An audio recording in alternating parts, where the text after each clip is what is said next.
Pleasant day to all my subscribers, my viewers, the obedient family, active citizens, and Nigerians. Thank you for joining me once again. Now, we've been talking about 2027, the conversation around it, the coalition, Tinubu's plan, the fact that a lot of people say there's a rift between him and Shetima, exposés that are coming out to that effect. The fact that a lot of people are saying, oh, he's somebody that is inconsistent when it has to do with VPs or deputies. So automatically, he's actually going to change Shetima and the likes. And I can tell you that when informations are coming out like this, there are tendencies. By the time you look at it, there are tendencies because they connect together that there is something really going down, although it might not be spelled out clearly for us to understand. But that is the situation. Now a group have come to tell him, listen, that is a powerful Muslim APC group have come to tell him, young man, please do not use Shetima in 2027. Take a Christian VP.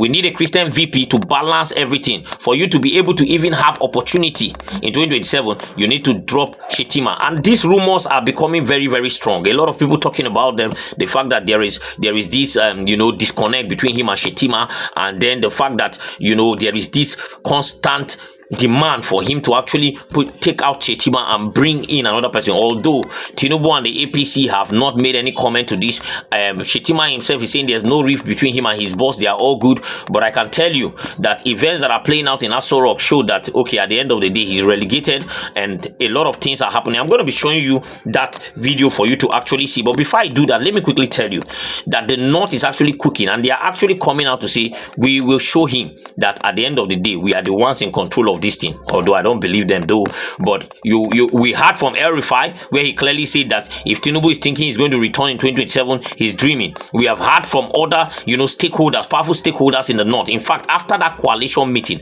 I'm going to show you what one of the stakeholders said to this effect, clearly showing that yes, we are actually organizing and we are doing everything in our power, and come 2027 he will not smell that seat again. We will send him back to Lagos. That's what El Rufai said. He said back, we will send the former governor of Lagos State. He didn't even call in the president. So we'll send that former governor of Lagos State back to Lagos. Now let me show you what is actually going down, and when I come back we can actually continue with the video and then show the other video, talk about the other stuff we have to talk about. Please watch.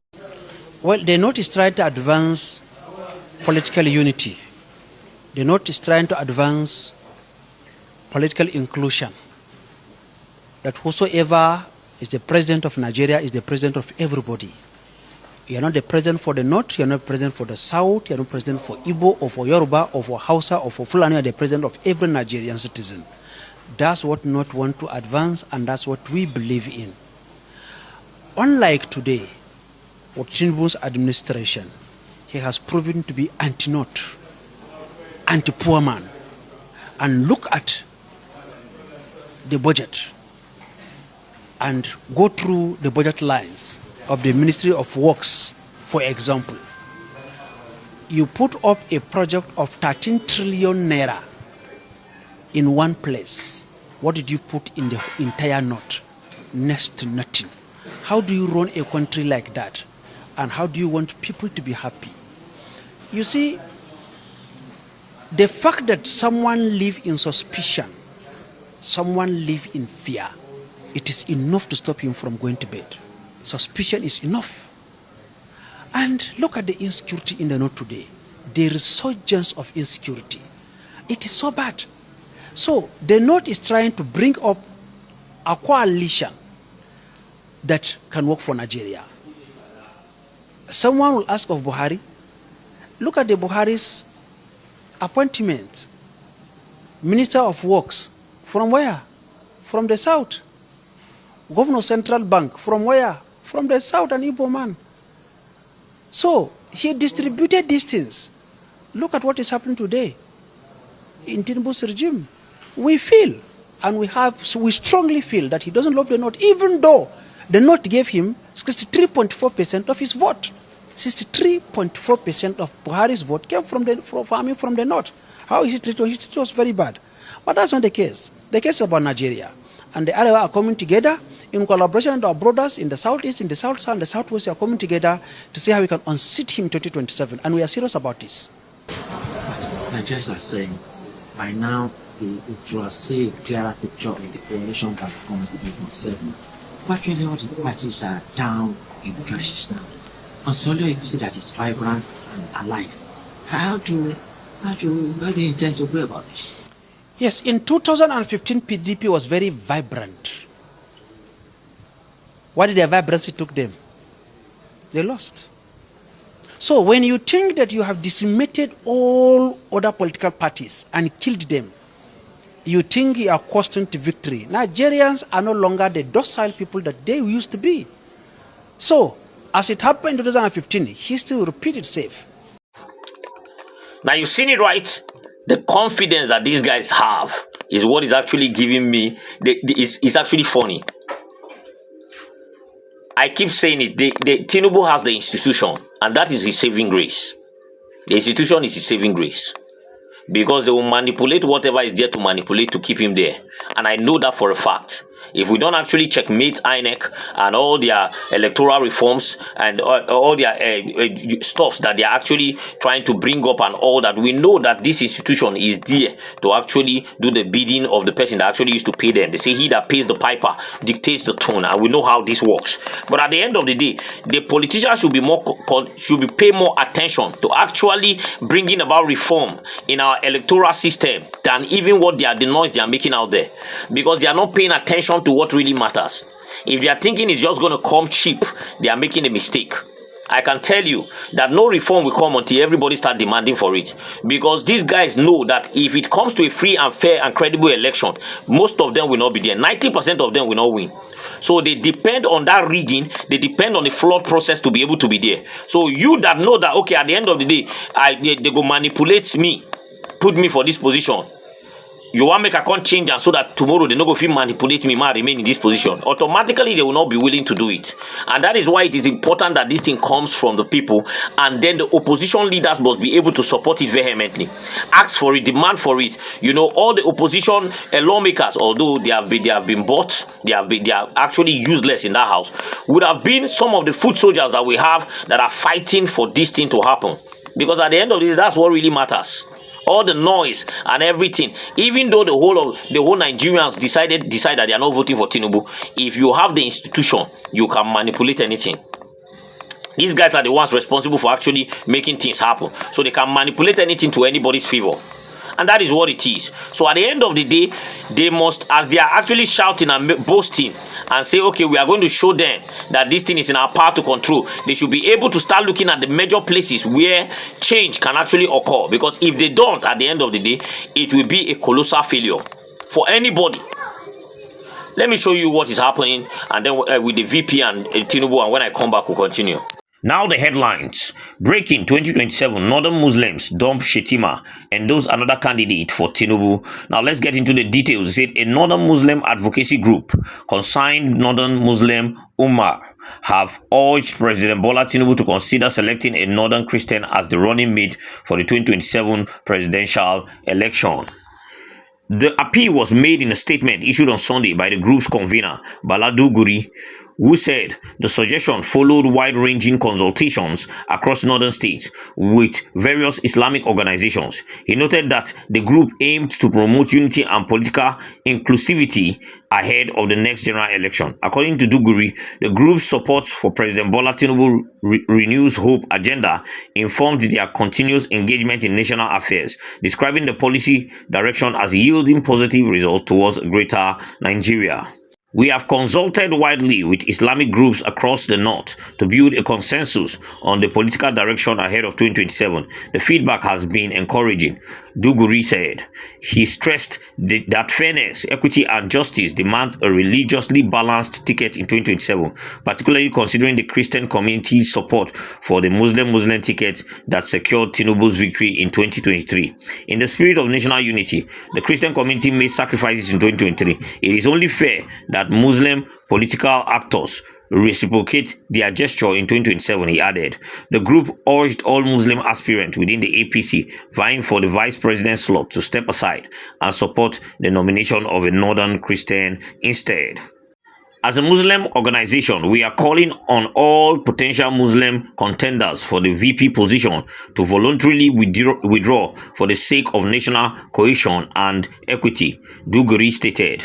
They also called on President Tinubu, the APC National Executive Committee, the National Working Committee, the Board of Trustees, the Progressive Governors Forum, and other key stakeholders to consider the appeal. Duguri noted that the recommendation was made not only for political balance but also to enhance democratic stability and national unity. He said the group will continue engaging with major religious and traditional bodies, including NSCIA, JIBWIS, CAN, the Catholic Bishops' Conference of Nigeria, JNI, and the Northern Traditional Institution to build wider support for the proposal.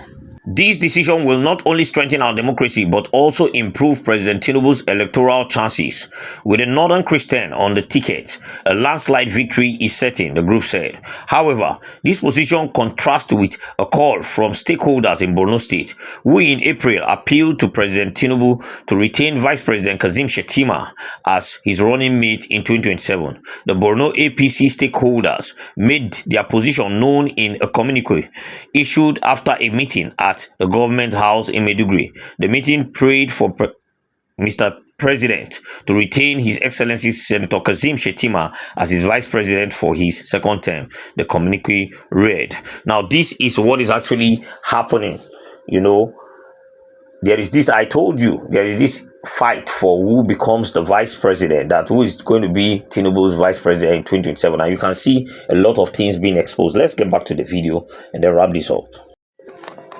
Now, you've seen it, right? Yes, basically this is actually what is going down. And the funny thing about it is that they are not aware that the people are actually tired of the person that is there, the character that is there. It doesn't matter whether he wants to take a Christian VP. It doesn't matter whether he wants to change Shettima. It doesn't really matter. The funny thing about it is that they have shown Nigerians that they don't rate us. Clearly, what in 2023 when they decided to do a Muslim stuff, no problem. Nobody is even concerned about that one. The people are faced with the daily realities of hardship to survive. The survival, strategies in this country is becoming more intense. People are fighting to survive on a daily basis, and that is what really matters. Somebody that can actually remove the people from the shackles of this pain and slavery that these guys have forced the people into, more poverty, more illiteracy, and all that. So there is nothing like, oh, he wants to change. That is not our concern. Our concern is that he has stayed there for 2 years. There is nothing to write home about. He has failed, and he needs to get out of that position. Let somebody that understands what governance means, that knows how to actually, change things, get in there. Because clearly, if anybody is thinking that there is going to be some miracle that will pop up and everything is going to turn around, I can tell you that that person is in for a very long thing. These guys are just there for their own personal ambition. They are there for their own personal whatever it is. They are not there to actually liberate the people. They are not there to actually, change the situation. They are actually there to just for their own personal interest. And that is why you see that there is nothing that is being done, but they are living in the illusion that they are doing well. They are even coming out to say, oh, we have done greatly, we have done the best, we are doing well, our reforms are working, while Nigerians that are on ground, that are facing the situation day to day on a daily basis, are saying, oh no, these guys are just playing with our mindsets. And that is what they will continue doing, because there is no blueprint, there is no pathway for success when it comes to them. If there was something they were following and they say, okay, we are following this pattern and then eventually everything is going to be good, you will say, okay, let us just hope. But clearly, nobody sees any blueprint. Nobody sees any pattern. Nobody sees any roadmap. It's just, okay, let's just do this one. Let's try this one. Let's try that one. And then they come out and be deceiving the people. And that is why they have turned to a government of palliative. Oh, all we need to do is to share money. We have been able to put down 2 million Nigerians that are going to get 75,000. That is a powerful form of theft, because that money is not going to reach the people. They are still going to pocket it. It's a government that is actually the people that are in government right now, the politicians are actually enjoying, because it's a government that is giving them leverage to steal. It's a government that is not actually vetting them. So anybody can commit any crime and get away with it. And that is why you see them happy. Well, clearly, that is why you see most of them diving into the party. That is why you see most of them, endorse, even when they are opposition, they will endorse Bola Ahmed Tinubu, because they are enjoying it. It's a government that they have fed fat from. It's a government that have given them an opportunity to steal huge, to steal big. So they will always support. It's a government that have fed the legislators with huge amount of money. So they are excited that they are having opportunity to actually run the country dry and destroy the country some more. So you don't expect anything good to come out of those kind of people. They will always endorse whoever is there so that they can continue remaining relevant and be stealing the money and be eating taxpayers' money and be doing. That is what is happening. So it's not about VP Shetima or not VP Shetima or Christian VP or not VP. It is about removing the person that has failed woefully from that place, taking him out. And that is why we are talking about electoral reforms. We are talking about coalition that is people-based, not a coalition that is just there to actually grab power, and at the end of the day, they will use it for their own selfish ambitions. And that is why Peter Obi is bent on, look, I'm not joining all these things. I'm not ready to join all these things. My coalition are the people that are actually poor. And that is why Randy Peter is talking about, okay, let us put eye on these people to make sure that there are reforms so that people can have free, fair, and credible elections. Now, let me drop this here, guys. Please drop your comments in the comment section. We really love to hear from you. Subscribe to this channel if you haven't. Turn on the notification bell so that whenever I drop a video, you'll be the first to be notified. Thank you for watching this video. Have a blessed remaining part of your day. I'll see you next time.